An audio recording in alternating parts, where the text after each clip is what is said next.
Mesdames et messieurs, bonjour. Bienvenue à la revue de la comptabilité et de la gestion. Dans l'édition précédente, nous avons défini la comptabilité, parlé des principes comptables. Nous avons dit que les principes comptables du Susquehanna sont une hypothèse de base, 5 postulats comptables, 5 conventions comptables. Aujourd'hui, nous parlerons des postulats comptables du Susquehanna. Avant tout, nous pouvons définir un postulat comptable comme étant une proposition qui ne peut être démontrée, mais qui est admise parce qu'elle est nécessaire pour établir une démonstration. Les postulats retenus pour définir le champ du modèle comptable du Susquehanna sont les suivants. Postulat de l'entité, postulat de la comptabilité d'engagement, postulat de la spécialisation des exercices, postulat de la permanence des méthodes, postulat de la prééminence de la réalité économique sur l'apparence juridique. Un postulat de l'entité. L'entité est considérée comme une personne morale ou un groupe autonome distinct de ses propriétaires et des partenaires économiques. La comptabilité financière est fondée sur la séparation entre le patrimoine de l'entité et celui de ses propriétaires.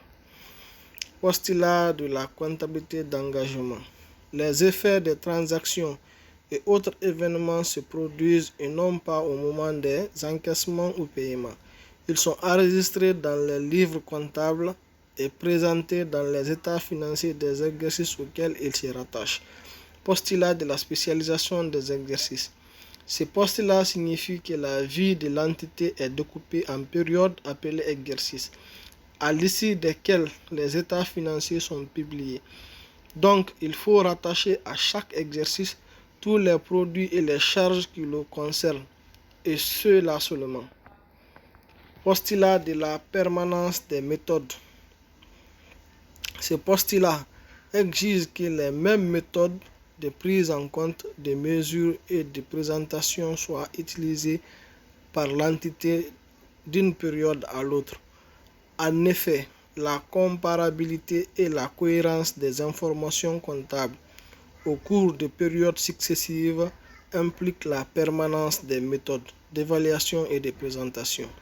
On peut cependant déroger à la fixité des méthodes si un changement exceptionnel est intervenu dans la situation de l'entité ou dans le contexte économique, industriel ou financier, et que le changement de méthode fournit une meilleure information financière compte tenu des évolutions intervenues. 5. Postulat de la prééminence de la réalité économique sur l'apparence juridique. Ce postulat résulte d'un arbitrage entre un choix juridique et un choix économique. L'apparence juridique n'est plus un critère absolu et unique d'enregistrement en comptabilité des opérations. Dans les prochaines éditions, nous allons essayer d'exposer les conventions comptables du Susquehanna. Abonnez-vous et activez la cloche de notification si la vidéo vous a plu pour suivre les prochaines éditions. Merci de votre attention et à la prochaine édition.